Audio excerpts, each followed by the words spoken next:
Hello, my name is Daniel. So, for the introduction, the generic perspective and also the Islamic perspective. Okay, quality management is crucial for organization to execute an excellent performance and also to fulfill the customer satisfaction.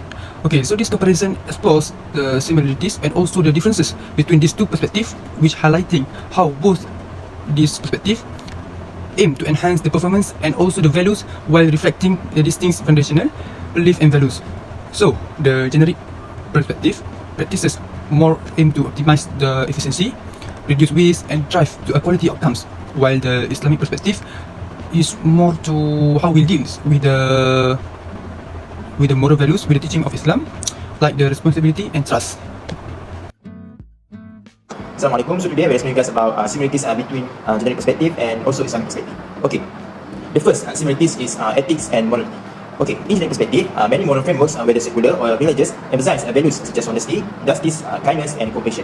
Okay, while in Islamic perspective, Islam also places a great emphasis on morality, encouraging qualities like honesty, which is civil, justice, adl, compassion, rahmah, and kindness, ihsan. Okay, that's the first similarities. The second similarities is justice and fairness. Okay, generic perspective, justice is a universal value and is considered essential for the proper functioning of society.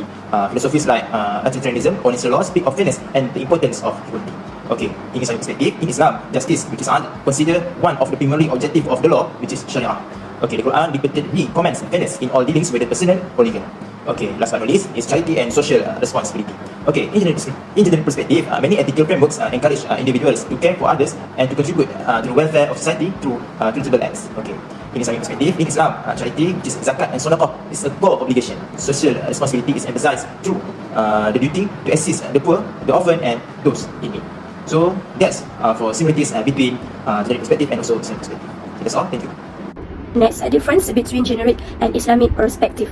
Firstly, a principle and values. Generic quality management focus on efficiency and customer satisfaction, while Islamic quality management on price, ethical principle, fairness, and accountability in all process.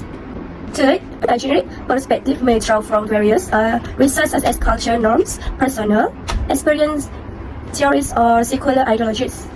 Meanwhile, Islamic perspective derive primarily from the Quran, the Hadith, saying and action from Muhammad, and scholarly interpretation within the Islamic tradition. Some example for the first one is product quality.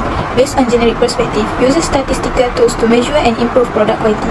For the Islamic, ensure the production process adheres to ethical standards including fair labor practices and environmental sustainable. Second one is customer service.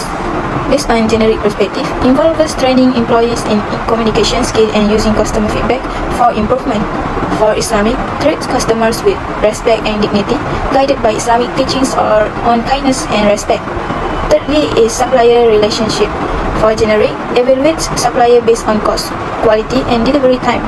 For Islamic, considers the ethical practice of suppliers, ensuring adherence to fair trade practices and avoiding exploitation or environmental harm.